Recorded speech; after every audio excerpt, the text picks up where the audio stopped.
Long ago, at many times and in many ways, God spoke to our fathers by the prophets. But in these last days, he has spoken to us by his Son, whom he appointed heir of all things, and through whom also he created the world. Hebrews 1:1 and 2.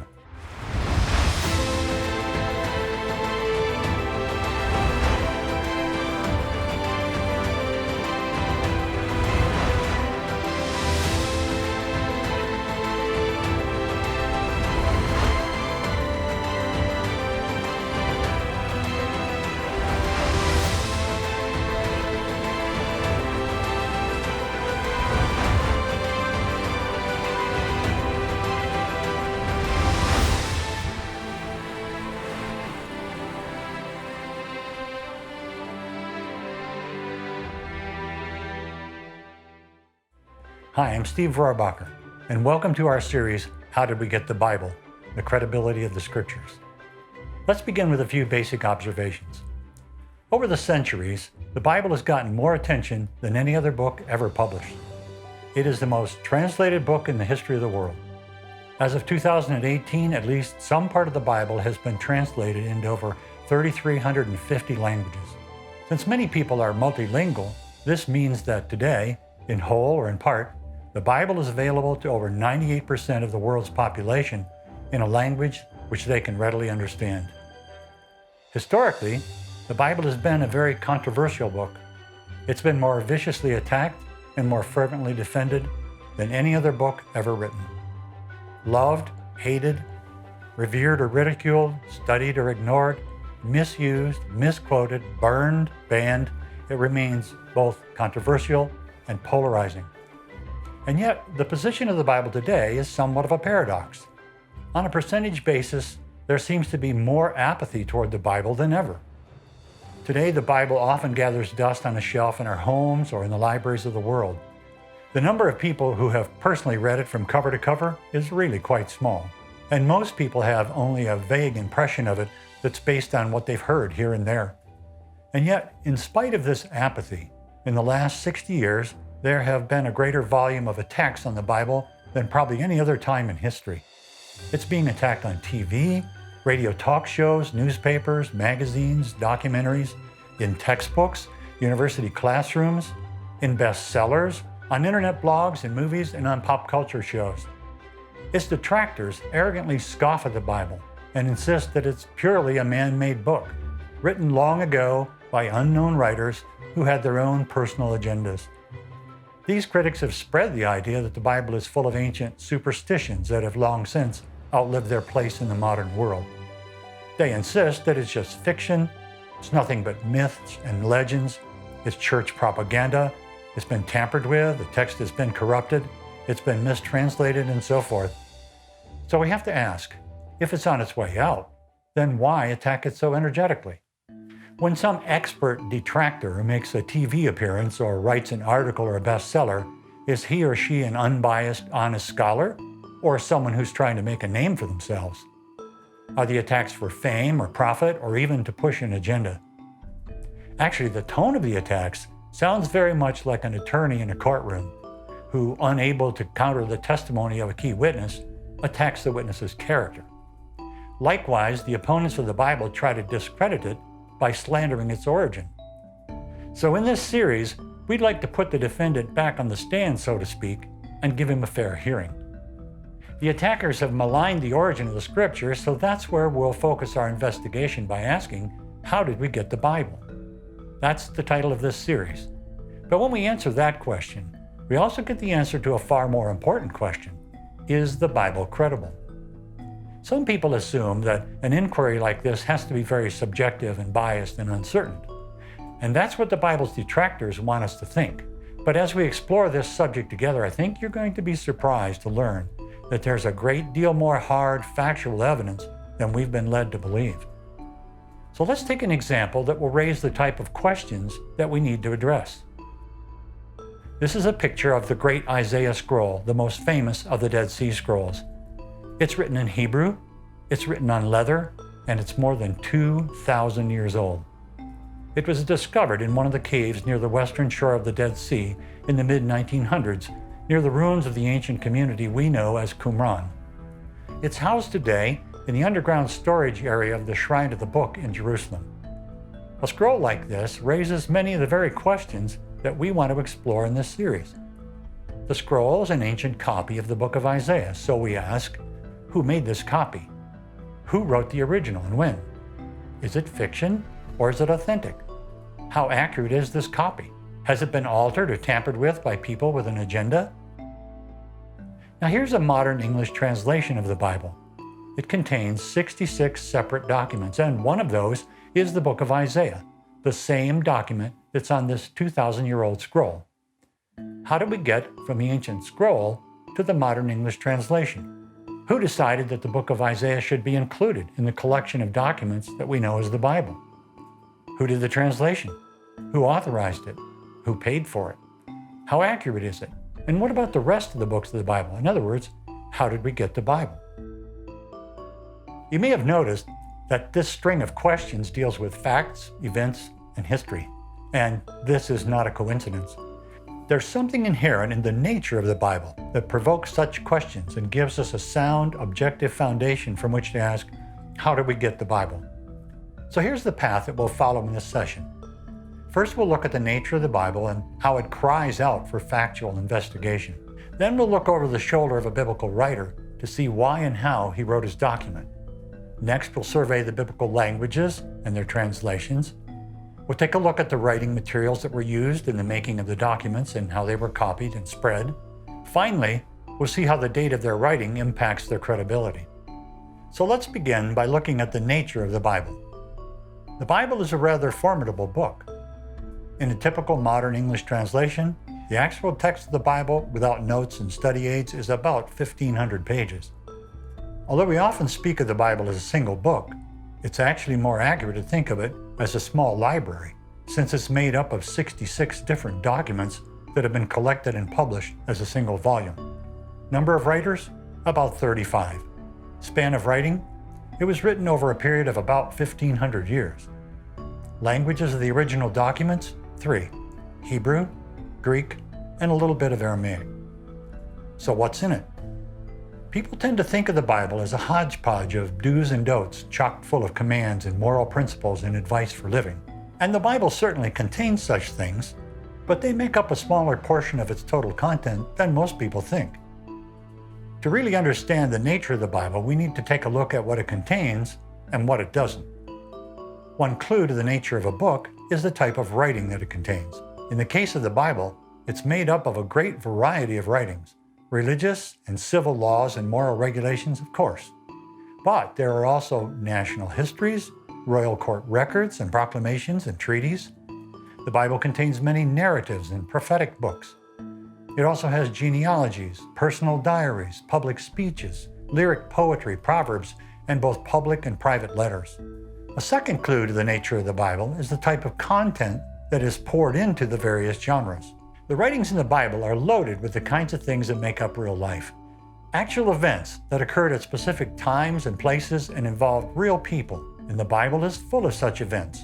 Things like births and deaths and marriages, wars, famines, uprisings, journeys, intrigues, betrayals, love stories, family feuds, genocide, floods, assassinations, plagues, rescues, and above all, God's involvement in these things. The biblical documents are also full of people from all walks of life. Shepherds, kings, fishermen, herdsmen, tax collectors, spies, farmers, lawyers, heroes and villains, tent makers, shipbuilders, merchants. These are not the types of writings that are used to create systems of logic and philosophy or theology. Those categories come from the ancient Greek idea that the way we arrive at truth and reality is through human reasoning, and that approach is foreign to the Bible. In the Bible, you arrive at truth and understand reality by reading accounts of the occasions in which the living God stepped onto the stage of human history and said and did things. The Bible is also quite different from the writings of most world religions. Let's take a contrasting example to get some perspective on this. Back about 500 BC, there was a man in Nepal named Siddhartha Gautama. Until his early manhood, his wealthy father kept him in isolated luxury. But one day, the story goes, he left the confines of his family compound and discovered the abject poverty in the world all around him. That set him on a spiritual quest. After years of fasting and asceticism, he sat down under a bodhi tree and meditated. At the end of 49 days, he became enlightened. He developed his 4 noble truths, the 9 characteristics, and how to reach nirvana. We know this man as the Buddha, and the religion that followed as Buddhism. After centuries of passing on his philosophy and his teaching by word of mouth, they were finally written down. But Buddhism is not about the Buddha, and the details of his life have little practical relevance to the religion. Once you go beyond its principles for living a moral life, you find that it's ultimately about escaping an unending circle of successive reincarnations that keep dragging you back into this world of pain and suffering. And in its advanced stages, that are beyond most of its followers, the special few attain a transcendental state of awareness where they come to understand that in reality, there is no such thing as reality. All this has no tangible foundation. It's all very abstract and subjective and arbitrary, and there's no way to objectively test its validity. In sharp contrast to religions like Buddhism or various forms of mysticism, the content of the Bible has weight and substance. The biblical writers don't speak from some transcendental mystical state. From cover to cover, the writings of the Bible are about events that actually happened. The way the biblical writers arrived at truth is not by thinking things over, no. Time and time again, they tell us that at some specific point in time, the living God gave them the message that they wrote down. And it is this essential nature of the Bible that cries out for objective evaluation. With the Bible, you can test the credibility of its message simply by investigating and verifying the events that it reports.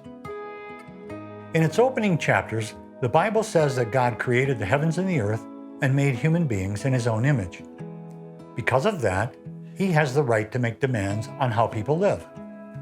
That is one of the foundations of the Bible's moral demands. The event is critical. If the God of the Bible didn't really create the human race, then there's no reason to submit to the Bible's notions of right and wrong. We can see this in religious observances. In the Bible, the major observances are not about abstract spiritual truth. They're about events, and they give subsequent generations a way to acknowledge those events as something that God actually did. Further, the observances become a way of bringing God's acts into the present experience of succeeding generations. Here's an example. Jewish circumcision is the continuance of a sign and a promise that God made to Abraham, the ancestor of the Jewish race. This practice was established on the day when God promised to make Abraham's descendants into a great nation. When Jews practice circumcision, they're recalling that promise, that event. If that didn't happen, then circumcision is nothing more than a rather strange national custom. The event is critical. The Jewish Passover meal is another religious observance that's based on an event. The Passover observance is designed to be a recreation of the meal that God had the people of Israel observe on the night when he miraculously brought them out of their slavery in Egypt and made them into his own nation. If God didn't really do that, then this celebration is a hoax, and there's no reason why Israel should be faithful to the God of the Bible over any other deity. Moving into the New Testament, we see the same emphasis on the things that God has done in the real world. The act of baptism was a part of Christian conversion, but the New Testament writers explain that this immersion in water is a reenactment and a participation in the death, burial, and resurrection of Christ, actual events. If Jesus wasn't really crucified, buried, and raised, then the significance ascribed to baptism is false. Let's take the Lord's Supper or communion as a final example. In the New Testament, it's not just an arbitrary ritual designed for Christians to reaffirm their faith. The New Testament writers describe it as a reenactment of the meal that Jesus ate with his disciples on the night before he was crucified. Again, it's based on an actual event. And it's worth noting that as the biblical writers described various events, they did not write as if they were creating or preserving myths and legends. Instead of phrases like a long, long time ago or once upon a time, we have accounts like, at that time, the feast of the dedication took place in Jerusalem. It was winter, and Jesus was walking in the temple in the colonnade of Solomon. And the Apostle Paul writes to one of his colleagues, "When you come, bring the cloak that I left with Carpus at Troas, and also the books, and above all, the parchments." The biblical writers believed that they were writing about actual reality in which God was involved. But are these events, these characters, just a random collage of stories from ancient Israel? No. There's a common thread. The Bible's like a single magnificent epic story. It begins by describing how God created the heavens and the earth, and it ends describing how God will someday destroy this present universe and bring everything to completion by creating a new heaven and a new earth. In between these two bookends, the Bible describes real events that occurred in real places at real points in time and involve the lives of real people, the sort of events that make up everyday life. And woven throughout all of this is God's active involvement, entering into his world, speaking, confronting, interacting, moving, and directing the course of history and nations and individual lives. The Bible is about God actually stepping onto the stage of reality and doing things. This basic content and nature of the Bible entice and challenge us to ask, how did we get this extraordinary book? And is its message credible? And here's the point. Because the Bible is about real-world events, then verifying that those events took place help establish the truthfulness of its message. And the good news is that there is more objective, factual evidence today about the Bible and how we got it than ever before. And in spite of what the critics would lead us to believe, the evidence that has turned up in the last 100 years increasingly supports the credibility of the Bible. So that leads us to our next topic. When we ask, how did we get the Bible? We can get part of the answer by examining the motives of its writers. Why did the biblical writers produce these particular documents? So let's take a look over the shoulder of one of the Old Testament writers to see just how and why he wrote what he did. Jeremiah was a Jewish prophet who lived in the 7th century BC. This was a time when the nation of Israel had turned away from God and had become ensnared in the idolatry of her pagan neighbors. According to the book of Jeremiah, God commissioned the prophet to preach to the people during the reigns of several of Israel's kings. But after some years, the idolatrous Jewish leaders banned Jeremiah from entering the temple courts to preach to the people. The book reports that God ordered Jeremiah to write down the messages that God had given him to preach.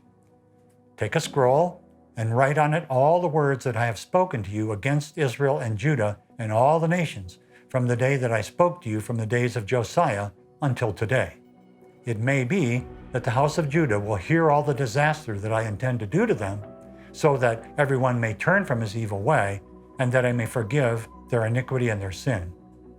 Now, that's a reasonable assignment, but Jeremiah is a prophet, not a professional scribe, so he enlists the services of a scribe named Baruch. Then Jeremiah called Baruch the son of Neriah, and Baruch wrote on a scroll at the dictation of Jeremiah all the words of the Lord that he had spoken to him. So now the message had been preserved on a scroll, but Jeremiah is still banned from entering the temple. So he gives that task to Baruch. And Jeremiah ordered Baruch, saying, "I am banned from going into the house of the Lord. So you are to go, and on a day of fasting, in the hearing of all the people in the house of the Lord, you shall read the words of the Lord from the scroll that you have written at my dictation." After Baruch had carried out these orders, the king gained possession of the scroll, and as each column was read to him in private, he cut it off and burned it in a brazier. So the book of Jeremiah tells us that God had Jeremiah write it down all over again. The basic process is described in the Bible itself, right here in the book of Jeremiah. God gives one of his prophets a message for his people. Later, he has that message written down. Sometimes a scribe is used to do the actual writing. And in the passage that we just examined, the immediate reason for writing down Jeremiah's message is so that it can be read aloud in the temple. But other places in the Bible clearly tell us that another purpose for writing it down was to preserve it for future generations. This is such an important point. And why have these particular documents survived? The Bible's answer is that God wanted the message delivered and then preserved for future use. The earliest books in the Bible are attributed to authors like Moses, his successor Joshua, the kings of Israel and their court recorders, and prophets like Samuel, Isaiah, Ezekiel, and Jeremiah. The text describes God giving them his message and then commanding that it be written down to be preserved and read aloud. And this process extends over time into the New Testament documents. The Gospel of Matthew records Jesus saying that there would be trained scribes among his followers. Literate individuals like this would, of course, be able to capture his deeds and his words in writing. In practice, this turned out to be people like Gospel writers Matthew, Mark, Luke, and John. It also included men like Paul, Jude, Peter, and James, all of whose writings end up in the collection that we know as the New Testament.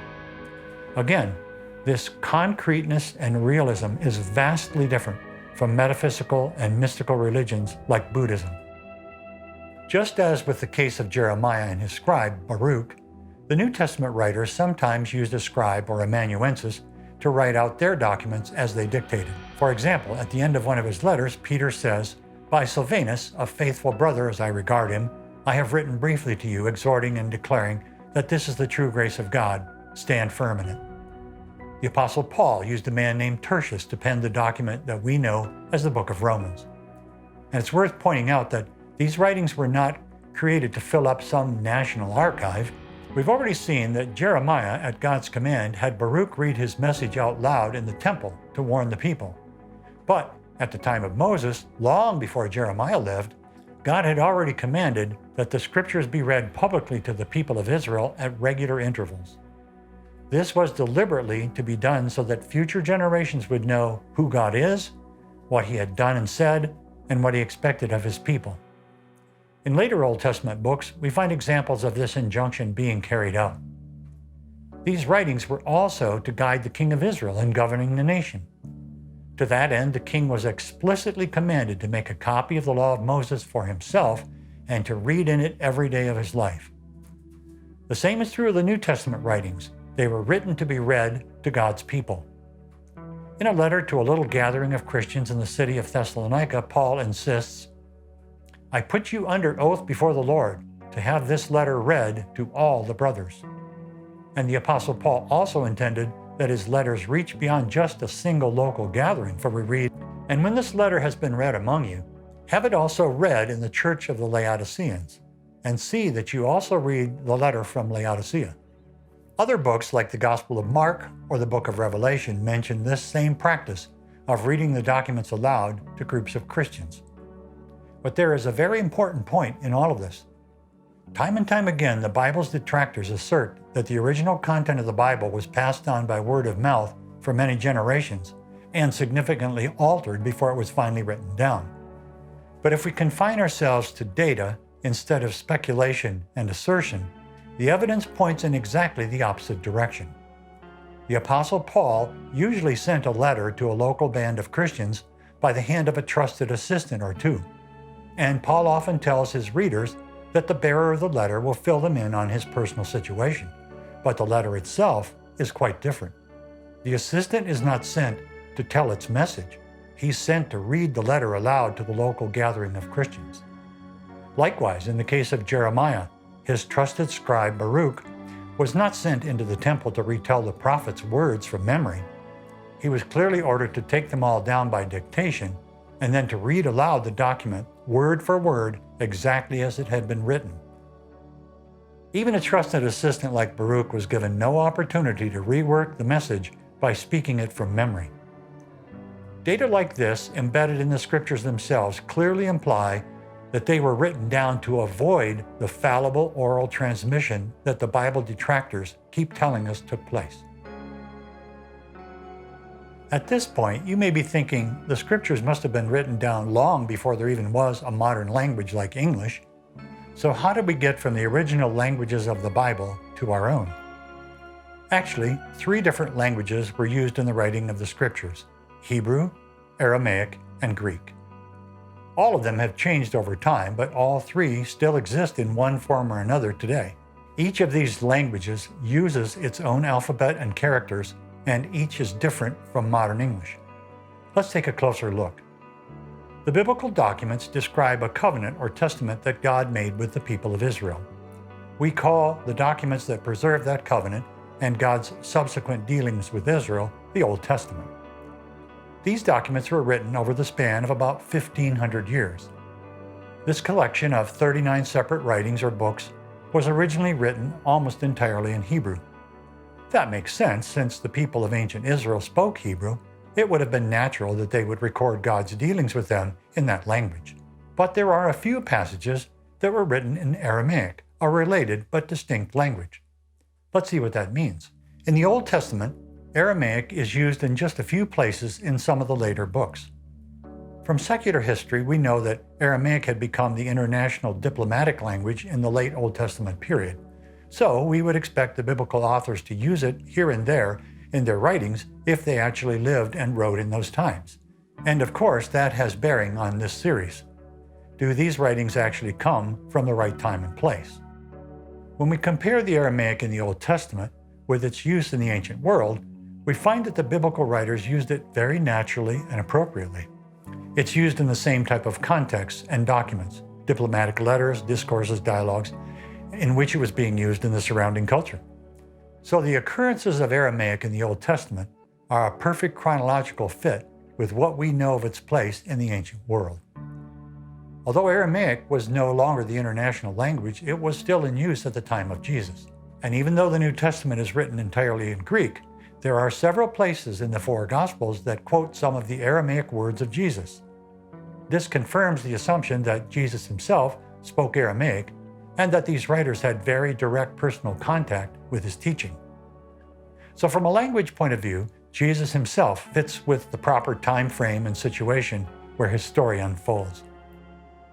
The biblical documents tell us that with the death, burial, and resurrection of Jesus, God's national covenant with Israel was superseded by a new and universal covenant for all people, just as he had promised through his Old Testament prophets. We call the 27 documents or books that pertain to that covenant the New Testament. They were written over a span of 35 to 60 years, and all of them were written in Greek. By the time of Jesus, Greek had become the international language of the Mediterranean world. For many centuries, Christian scholars were puzzled by the type of Greek in which the New Testament had been written. It wasn't like the ancient Greek of the classical writers like Homer or Aristotle or Plato. The vocabulary, grammar, and style were quite different. It was different enough that there were even some scholars who naively suggested that it had been written in some kind of special Holy Spirit Greek. And then in the 1800s, archaeologists began turning up pieces of very old papyrus that had been preserved for thousands of years in the sand-covered refuse piles of Egypt. These documents were penned from about 300 BC to 300 AD. They were the documents of daily life, not the formal language of the highly educated or even by church theologians. They consisted of wills and receipts, personal letters, tax returns, religious documents, invoices, certificates, licenses, military, political, economic correspondence, receipts, and so forth. When the scholars examined them closely, lo and behold, it was essentially the same Greek in which the New Testament had been written.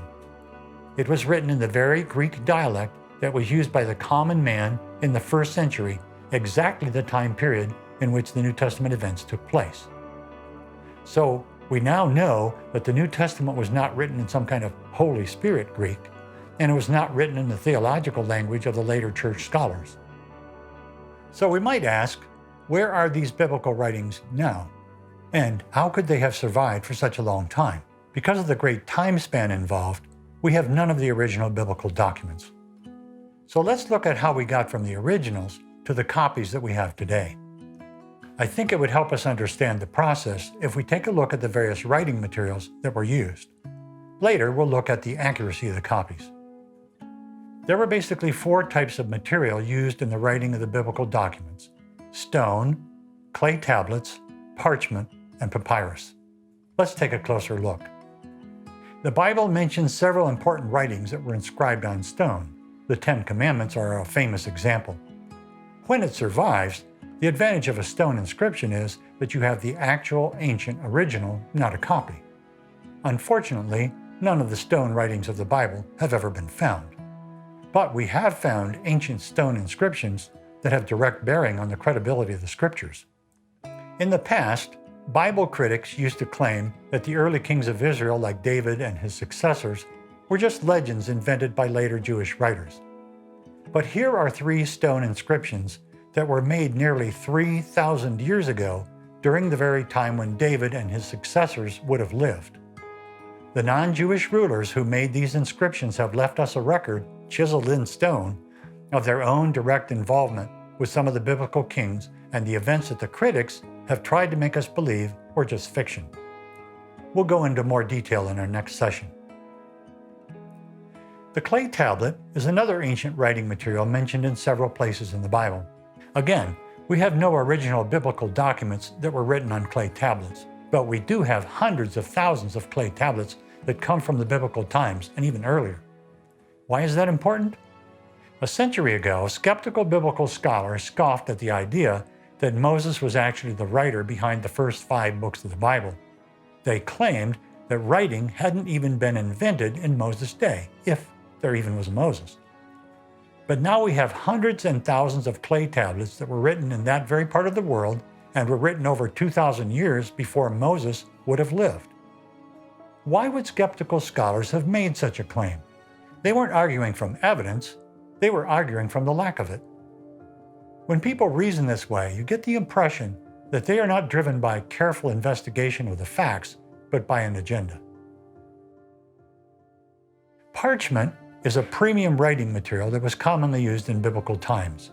It's made from calfskin, sheepskin, or goatskin, but unlike the simple tanning of leather, a different, more expensive process was used to make it more suitable for writing, and also very long-lasting. The Apostle Paul mentioned it in a passage we quoted earlier, when he wrote to his colleague Timothy, "When you come, bring the cloak that I left with Carpus at Troas, also the books, and above all, the parchments." Although none of the original documents have survived, we do have some very old parchment copies of both the Old and New Testaments. So, were these books scrolls or tablets? For thousands of years, the original form of a book was actually a scroll, and all the books of the Bible were written in that era. In the 2nd century AD, a new form called the codex began to replace the scroll. Codex is the technical term for the type of books that we universally use today. That is, a stack of sheets that are bound together along one edge to form pages. This development raises an interesting question. Before the codex was invented, how could you create an authoritative collection of books, like the Old and New Testaments, out of nothing but individual scrolls that couldn't be bound together as a single volume? We'll address that question later when we discuss how the Old and New Testament were gathered into separate authoritative collections that we have today. Incidentally, the codex in this picture is the famous Codex Sinaiticus that was discovered at St. Catherine's Monastery in the Sinai Peninsula. It has a little more than 400 individual sheets. Each one is about 15 inches wide and 13.5 inches tall. It's a handwritten Greek copy of both the Old and New Testament that was produced about 350 AD, over 1,600 years ago. That makes it one of the 2 oldest complete Bibles in existence. You can see what we mean when we say parchment lasts a very long time. But parchment was very expensive. So when the New Testament was being written, papyrus was the most common writing material, and it played an important role in the preservation of the New Testament writings. Papyrus is a reed-type plant. It's mentioned several times in the Old Testament.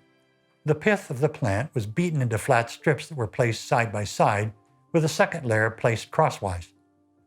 Once it was flattened and dried, and the surface was smooth, it made an inexpensive writing material that was readily available. Our English word paper is derived from the word papyrus, and our English word Bible comes from the Greek word biblos, which was the inner pith of the plant. We have already mentioned how the dry desert sands of Egypt have preserved a variety of ancient papyrus documents that have helped us to understand the type of Greek used in the New Testament. But we should also point out that some of these papyri are ancient copies of parts of the Bible itself. Here are some ancient papyrus copies of parts of the New Testament. Keep in mind, these are not translations. These are actual early Greek copies that are just a few generations removed from the original New Testament writings. Here's a page from Papyrus 75, a copy of the Gospels of Luke and John. This copy was made in the early 200s AD. It's preserved today in Cologne, Switzerland. This is a page of Papyrus 66, the earliest known bound copy of the Gospel of John. It was made earlier still, about 200 AD. It's kept today in Dublin, Ireland. Here's a page from Papyrus 46, an early volume of the Apostle Paul's letters. It was also made about 200 AD.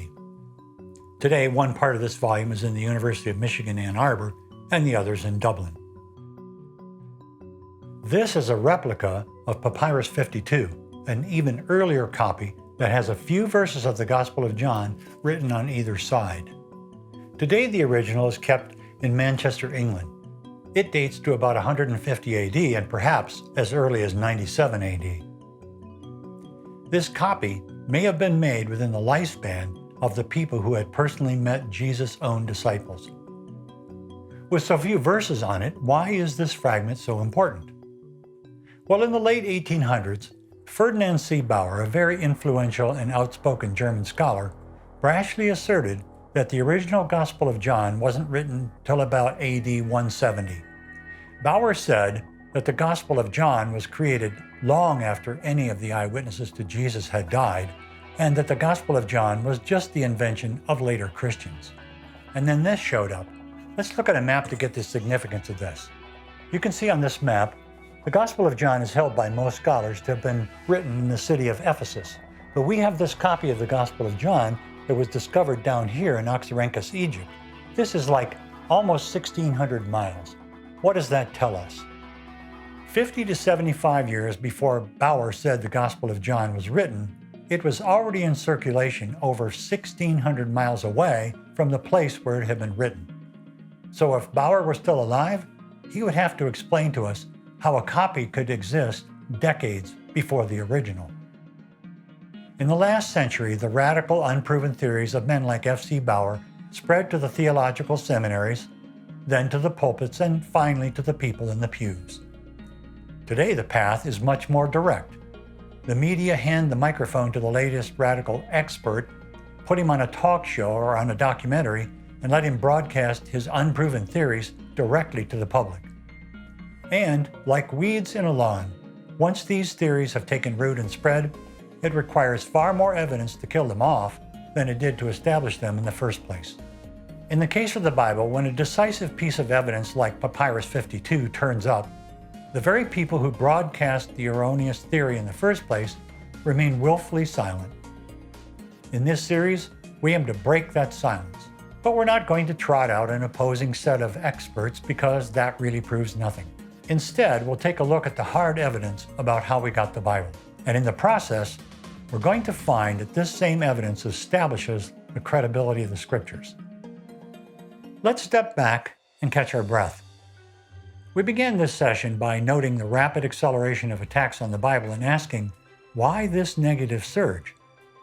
Despite what the Bible's detractors have been telling us, the evidence actually points in the favor of the Bible. So we would suggest that what lies behind the attacks is the high-stakes game that's involved. The Bible deals with life or death, purpose or chance, heaven or hell, eternal life or judgment, and God's claim on how we live. In case after case, after we penetrate the condescending academic arrogance, we find that the opponents of the Bible are not motivated by the hard, cold facts, but by their own contradictory ideology, by the desire to make a name for themselves, and the challenge that the Bible lays down to the way that they want to live their lives. In this series, we'll stick with a different approach. We'll do our best to follow the actual evidence wherever it leads. If the evidence shows that the Bible is a fake, then we should just put it aside and get on with our lives. But if the evidence shows that the Bible is actually authentic, then our only rational response is to seriously consider its message. In this session, we began with the historical nature of the Bible. Then we saw how the biblical writers were ordered by God to capture their message in writing. We looked at the biblical languages and then at the writing materials and how the documents were copied and spread. And finally, we touched on the importance of the date when they were written. In our next session, we'll get down to the specifics of the Old Testament as we answer the question, how did we get the Bible?